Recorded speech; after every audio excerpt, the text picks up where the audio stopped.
and so to the degree that anyone would equate the terrible actions that took place in Paris with the views of Islam.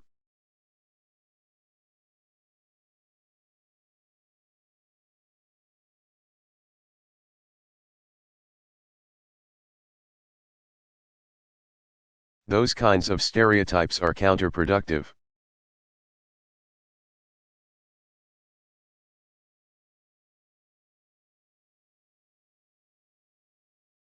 They're wrong. They will lead, I think, to greater recruitment into terrorist organizations.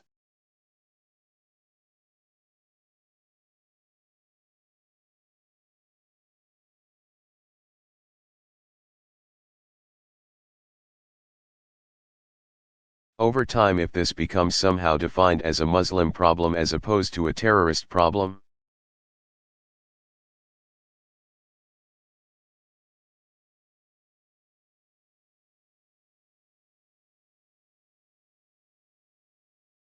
now, what is also true is that the most vicious terrorist organizations at the moment are ones that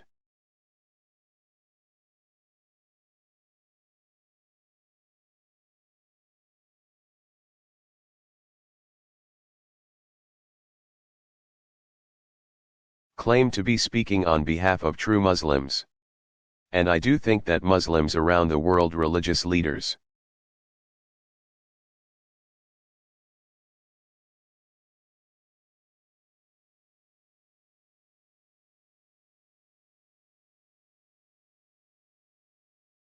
political leaders, ordinary people have to ask very serious questions about how did these extremist ideologies take root.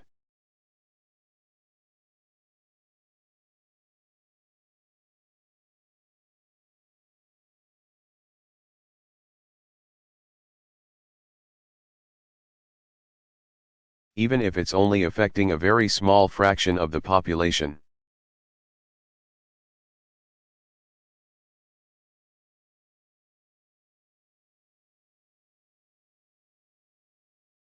It is real and it is dangerous. And it has built up over time, and with social media it has now accelerated.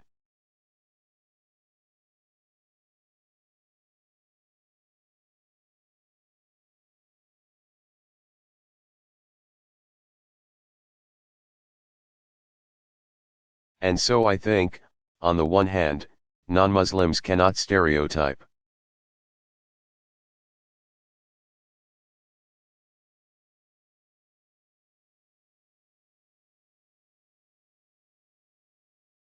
But I also think the Muslim community has to think about how we make sure that children are not being infected with this.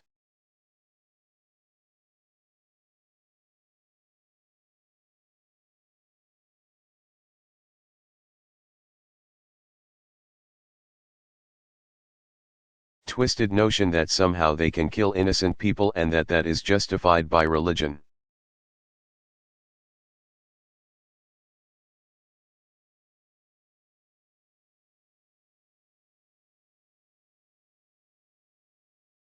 And to some degree, that is something that has to come from within the Muslim community itself.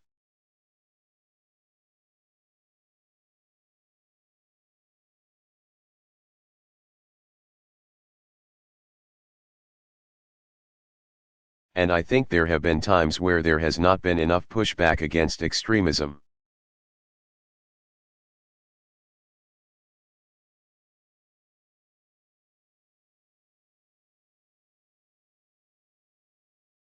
There's been pushback. There are some who say, well, we don't believe in violence.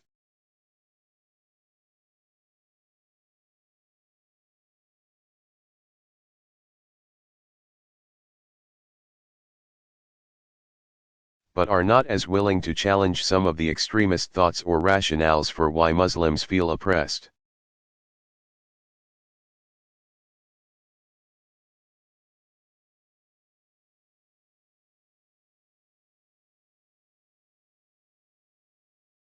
And I think those ideas have to be challenged.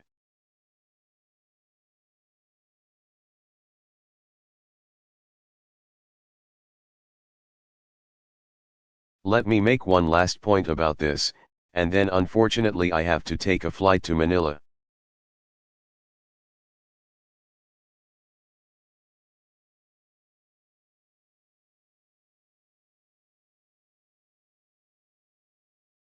I'm looking forward to seeing Manila, but I hope I can come back to Turkey when I'm not so busy.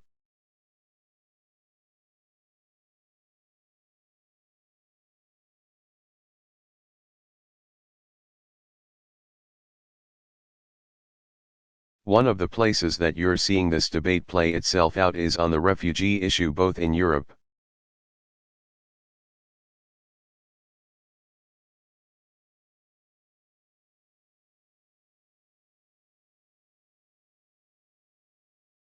And I gather it started popping up while I was gone back in the United States.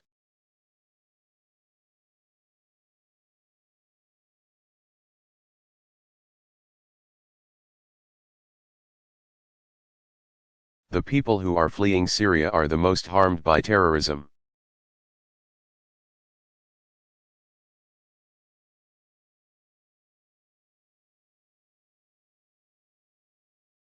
They are the most vulnerable as a consequence of civil war and strife.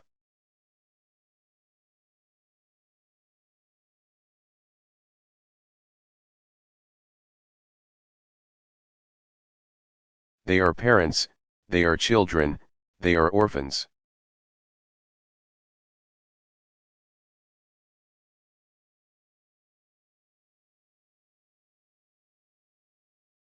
And it is very important, and I was glad to see that this was affirmed again. And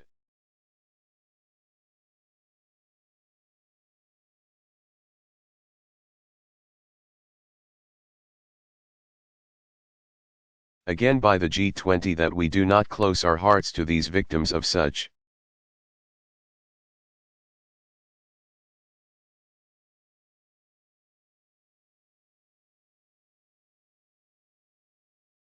violence and somehow start equating the issue of refugees with the issue of terrorism.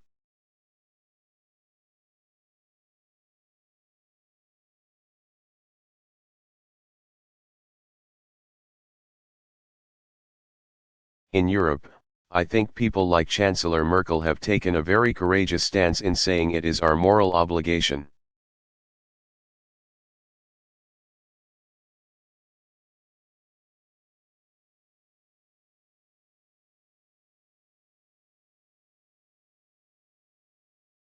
As fellow human beings, to help people who are in such vulnerable situations.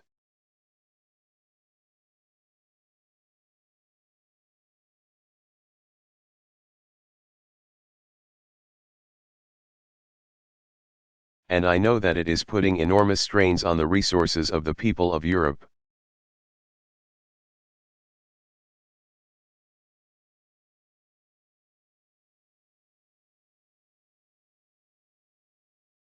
Nobody has been carrying a bigger burden than the people here in Turkey, with 2.5 million refugees.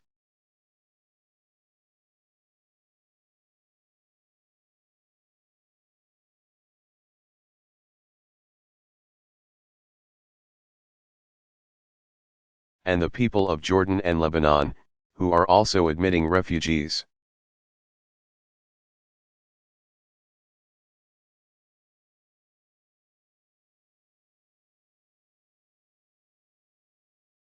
The fact that they've kept their borders open to these refugees is a signal of their belief in a common humanity.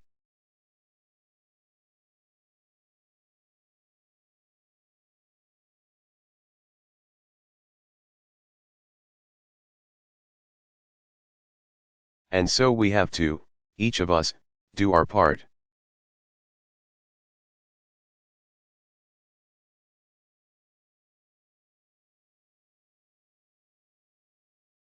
And the United States has to step up and do its part.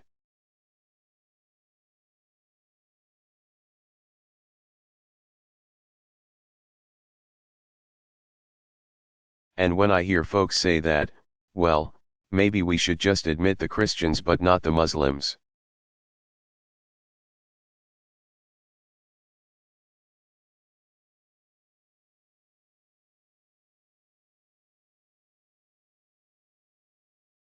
When I hear political leaders suggesting that there would be a religious test for which a person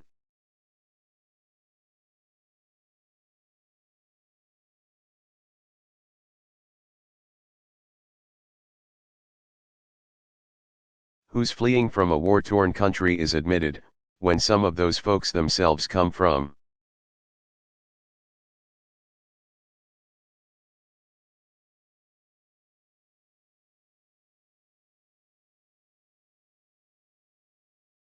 families who benefited from protection when they were fleeing political persecution. That's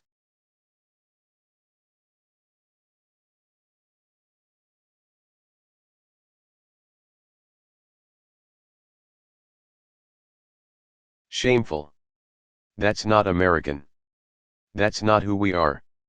We don't have religious tests to our compassion.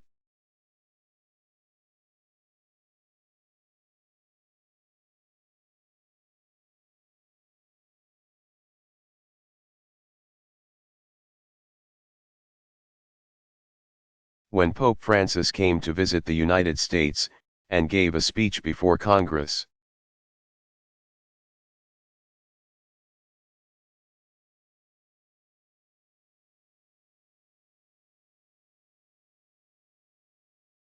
he didn't just speak about Christians who were being persecuted.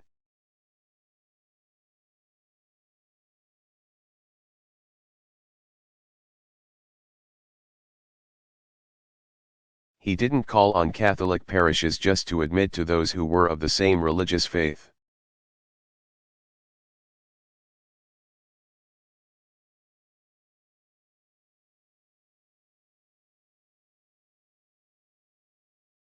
He said, protect people who are vulnerable.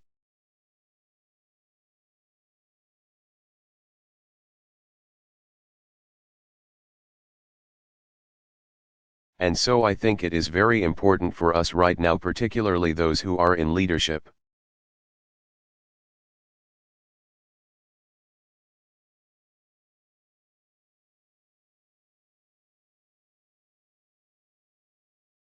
particularly those who have a platform and can be heard, not to fall into that trap, not to feed that dark impulse inside of us.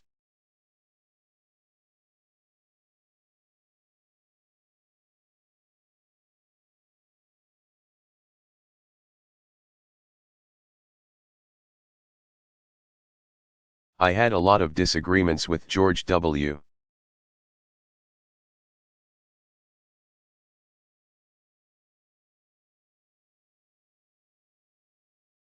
Bush on policy, but I was very proud after September 11 when he was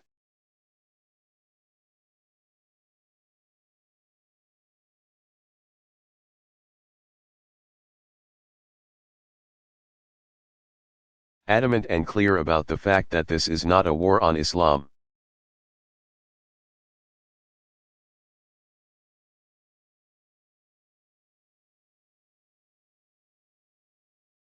And the notion that some of those who have taken on leadership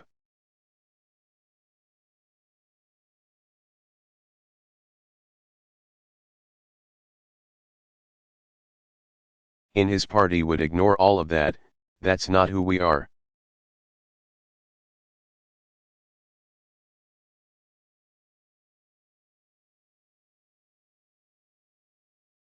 On this, they should follow his example.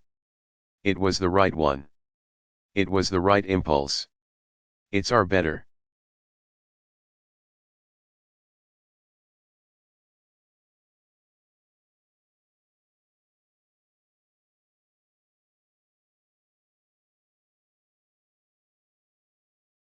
Impulse. And whether you are European or American, the values that we are defending, the values that we're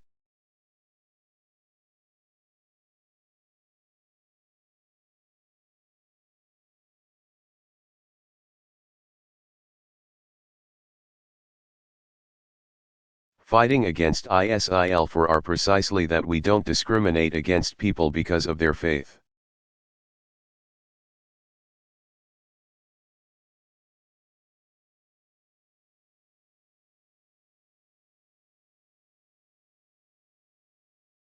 We don't kill people because they're different than us.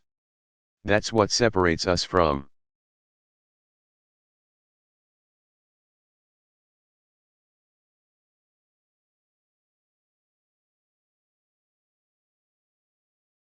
them. And we don't feed that kind of notion that somehow Christians and Muslims are at war.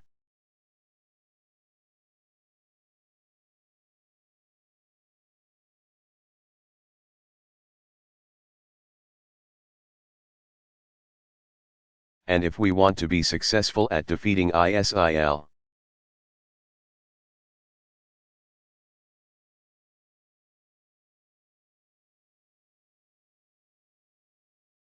that's a good place to start by not promoting that kind of ideology, that kind of attitude.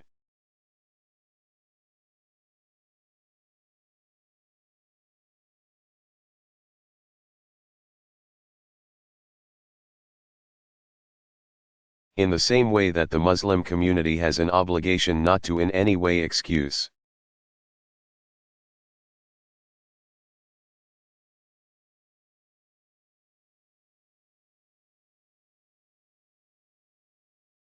anti-Western or anti-Christian sentiment, we have the same obligation as Christians.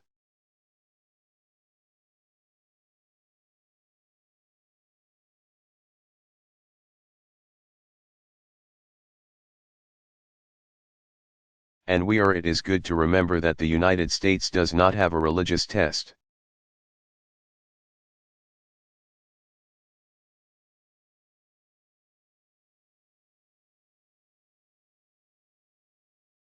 And we are a nation of many peoples of different faiths, which means that we show compassion to everybody.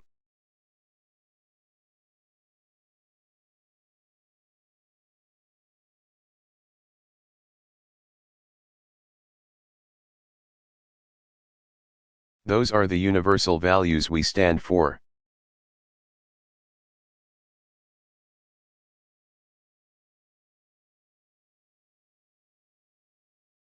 And that's what my administration intends to stand for.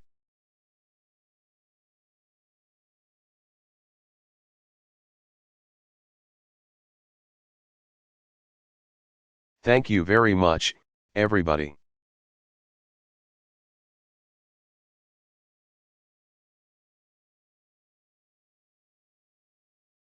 Barack Obama.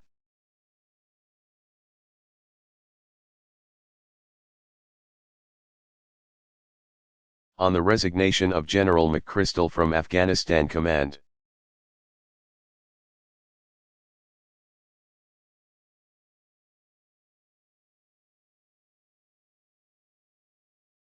Delivered June 23, 2010.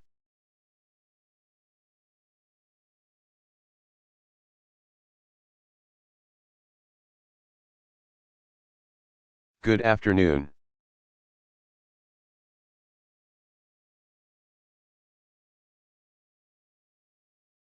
Today I accepted General Stanley McChrystal's resignation as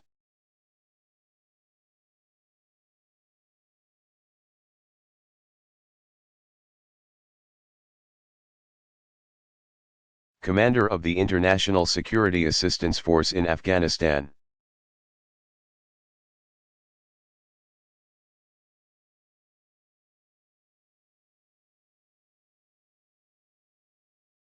I did so with considerable regret, but also with certainty that it is the right thing for our mission in Afghanistan.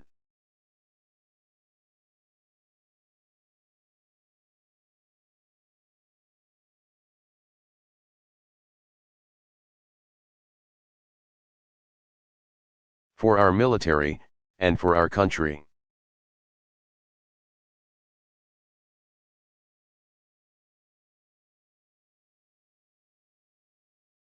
I'm also pleased to nominate General David Petraeus to take command in Afghanistan.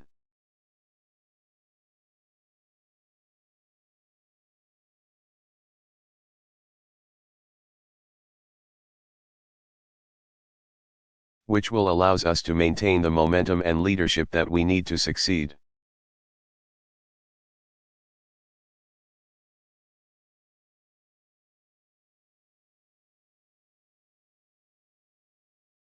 I don't make this decision based on any difference in policy with General McChrystal.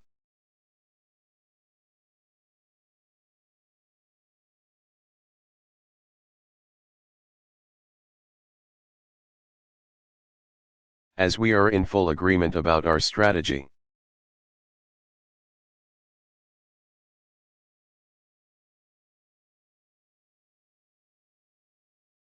Nor do I make this decision out of any sense of personal insult.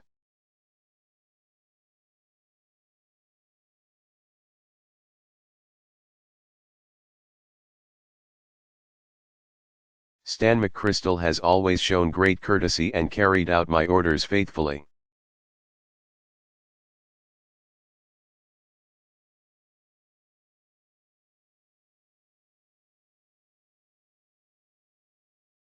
I've got great admiration for him and for his long record of service in uniform.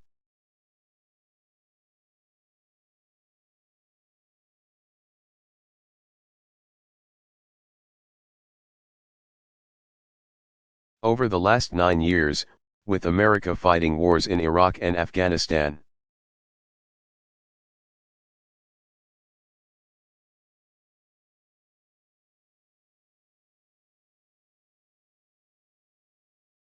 he has earned a reputation as one of our nation's finest soldiers.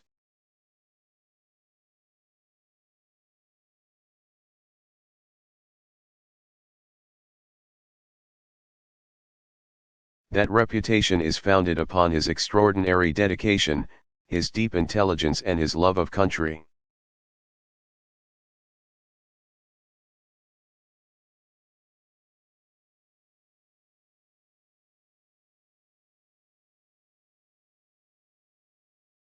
I've relied on his service, particularly in helping to design and lead our new strategy in Afghanistan.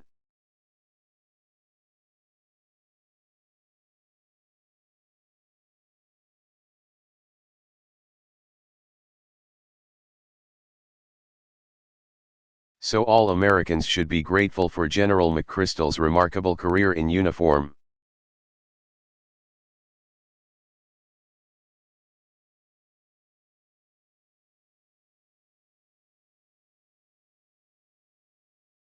But war is bigger than any one man or woman, whether a private, a general, or a president.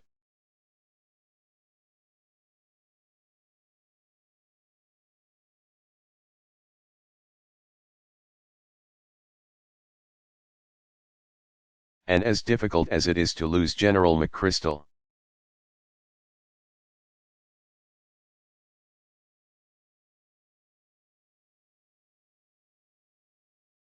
I believe that it is the right decision for our national security.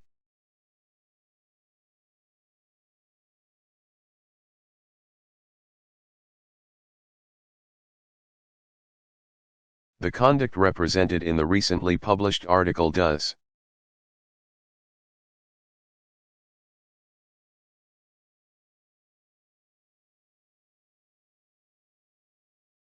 not meet the standard that should be set by a commanding general.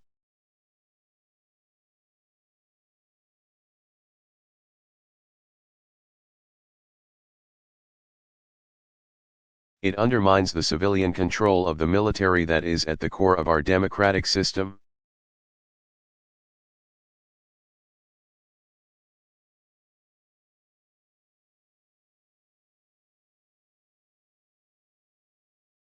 And it erodes the trust that's necessary for our team to work together to achieve our objectives in Afghanistan.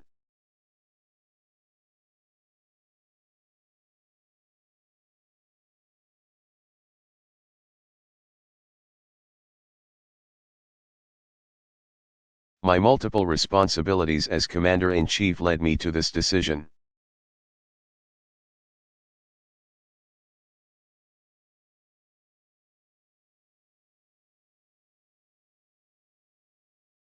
First, I have a responsibility to the extraordinary men and women who are fighting.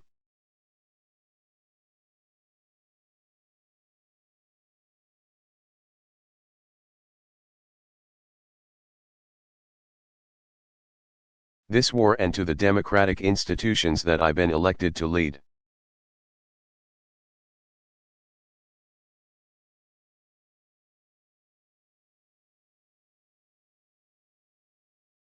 I've got no greater honor than serving as Commander-in-Chief of our men and women in uniform.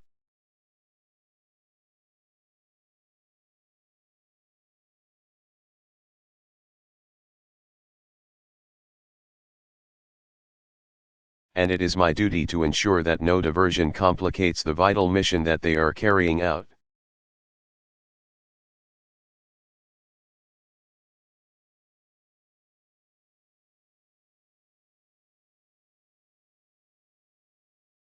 That includes adherence to a strict code of conduct.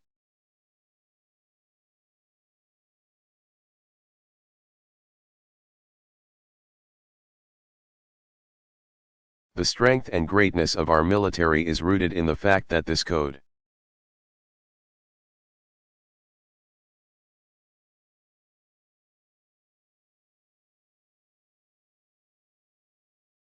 applies equally to newly enlisted privates and to the general officer who commands them.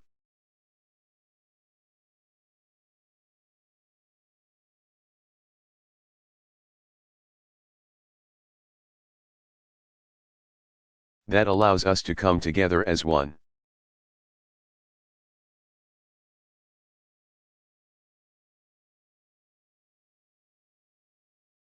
That's part of the reason why America has the finest fighting force in the history of the world.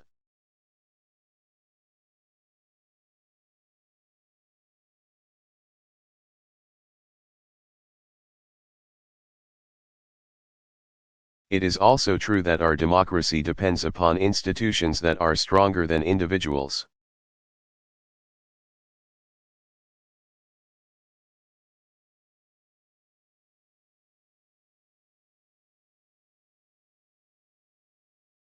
That includes strict adherence to the military chain of command.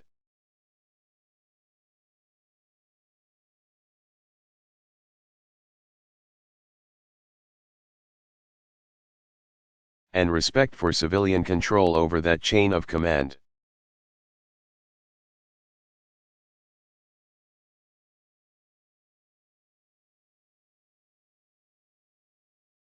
And that's why as Commander-in-Chief I believe this decision is necessary to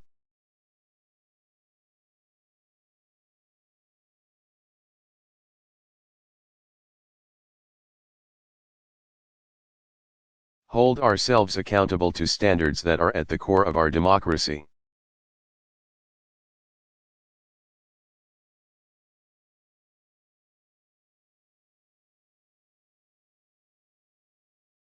Second, I have a responsibility to do whatever is necessary to succeed in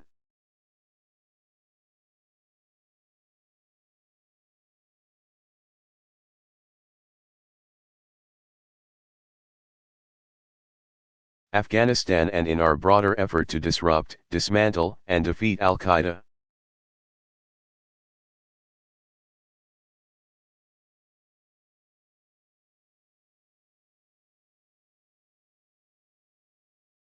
I believe that this mission demands unity of effort across our alliance and across my national security team.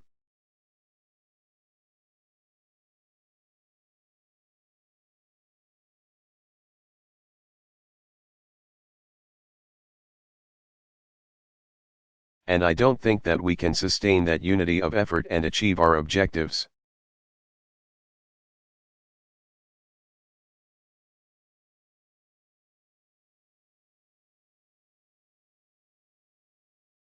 In Afghanistan without making this change. That, too, has guided my decision.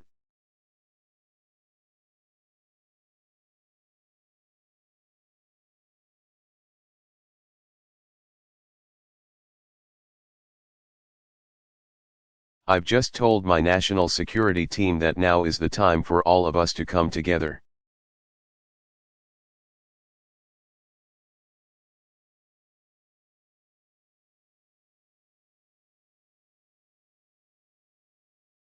Doing so is not an option but an obligation.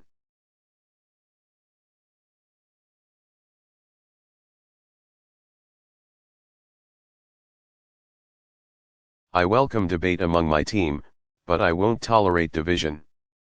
All of us have personal interests. All of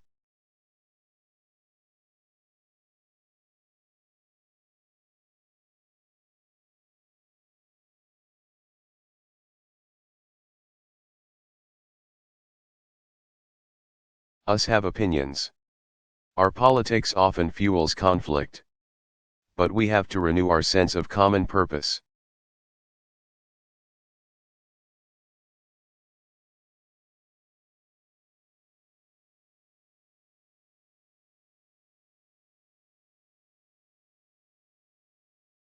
And meet our responsibilities to one another, and to our troops who are in harm's way, and to our country.